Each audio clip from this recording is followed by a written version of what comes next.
Halo guys, kembali lagi dalam channel Ask Me Anything.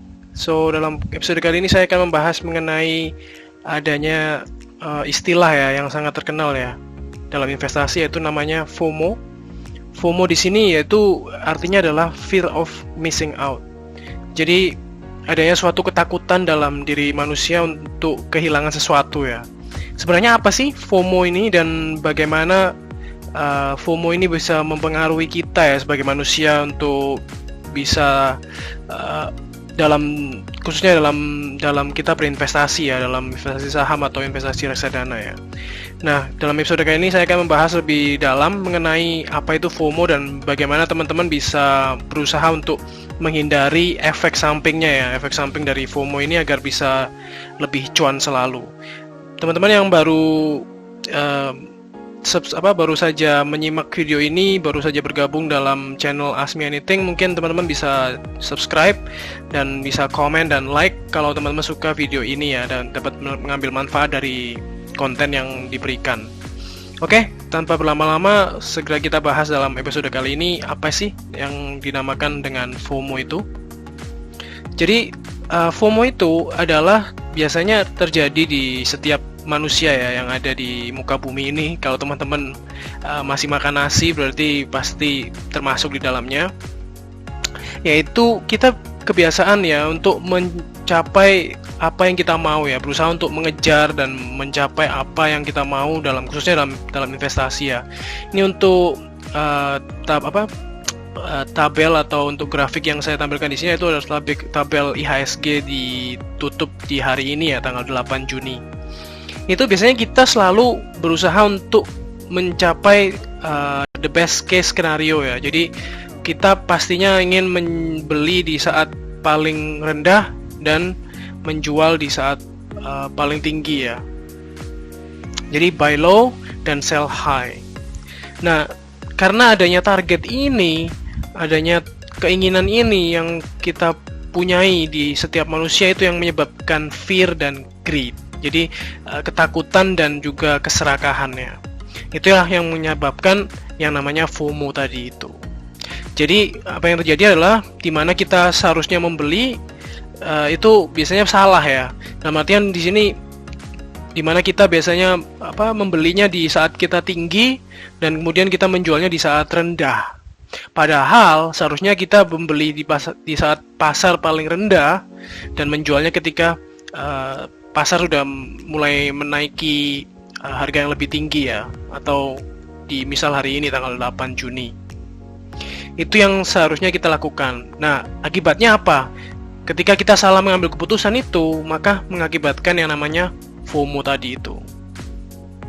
Terus apakah kita bisa mencegah atau berusaha untuk meminimalisir akibat dari FOMO ini ya? Jawabannya enggak ya. Jadi kan saya bilang juga di awal bahwa selama teman-teman masih manusia, itu pasti ada keterkaitan antara emosi dan insting teman-teman ya. Jadi karena FOMO ini merupakan bagian dari emosi dari manusia dan juga insting dari manusia itu sendiri. Tapi kita sebagai manusia juga bisa meresponnya dengan berbeda ya. Dari sini bahwa kalau teman-teman merupakan investor yang baru, pastinya teman-teman akan bereaksi berdasarkan emosi dari teman-teman. Tetapi kalau teman-teman sudah lebih experience, lebih berpengalaman, maka teman-teman akan merespon pasar tanpa menggunakan emosi. Nah, itu masa bisa ya tanpa emosi ya? Yaitu dengan cara lebih bisa mengontrolnya. Jadi bukan berarti investor-investor yang pengalaman seperti misal Warren Buffett pula, dia juga masih memiliki emosi ya. Sebagai manusia biasa pasti memiliki emosi, tapi beliau dapat mengontrol emosi beliau tersebut dengan lebih baik.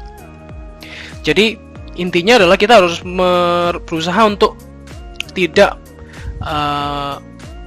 berusaha untuk mengesampingkan ya, berusaha untuk tidak memikirkan yang namanya fear of missing out, dengan cara kita memiliki rencana investasi yang sudah dibuat ya, dan kita harus tetap melakukan apa yang kita sudah rencanakan. Nah, kalau kita berhasil untuk membuat rencana yang sesuai atau rencana yang bagus, dalam segi investasi itu, maka kita akan mendapatkan banyak hal yang lebih bagus ya, lebih menarik. Kita bisa mendapatkan jackpot ya. Terus apa sih yang menyebabkan yang namanya FOMO ini ya, atau fear of missing out? Pertama itu adanya information overload. Jadi kalau kita mendapatkan terlalu banyak informasi dari media, dari berita, dari pasar modal, dari YouTube, dari Twitter, dari manapun. Jadi yang kedua ini adalah sosial media juga.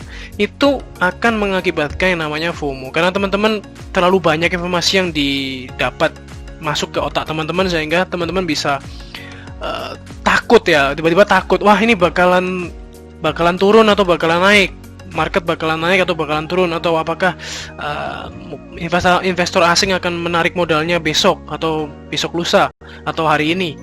Nah, itu yang menyebabkan teman-teman menjadi FOMO. Kemudian yang ketiga adalah adanya poor risk management. Jadi teman-teman nggak ada sama sekali manajemen resiko ya. Jadi teman-teman nggak tahu apa yang teman-teman lakukan intinya. Jadi teman-teman nggak tahu apa rencana, misal plan A, plan B, plan C, itu nggak ada. Jadi teman-teman nggak ada sama sekali cara memitigasi resiko yang ada.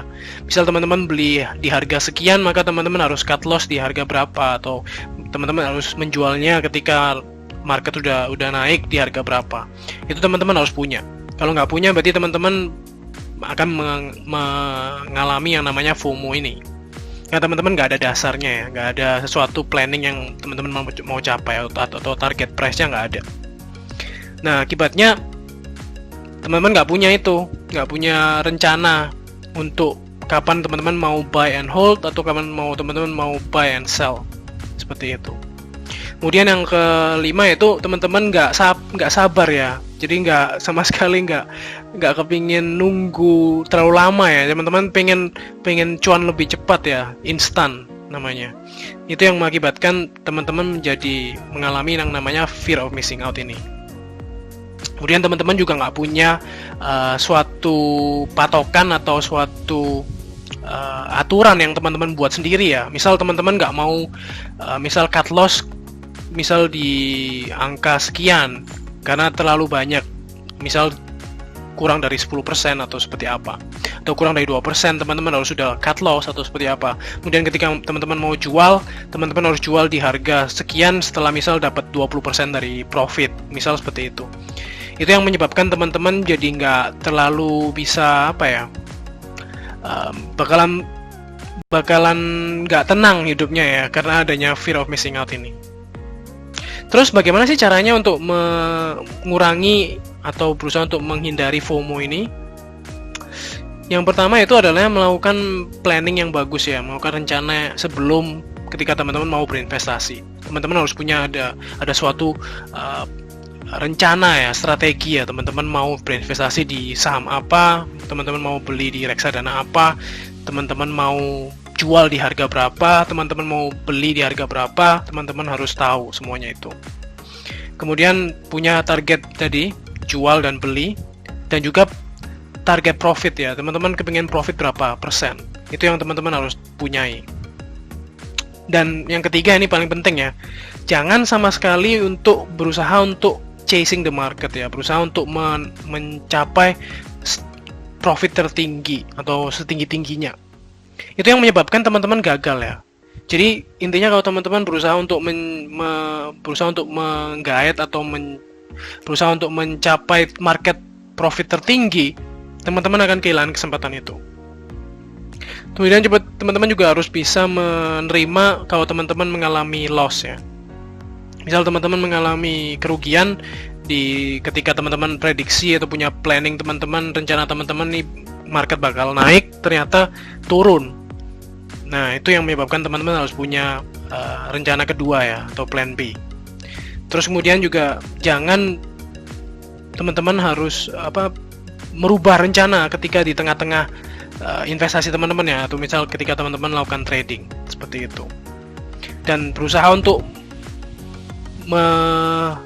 menghilangkan semua kegalauan teman-teman ya, distraksi yang ada dari sosial media, dari bursa efek, dari YouTube, dari manapun ya, yang menyebabkan teman-teman menjadi nggak fokus.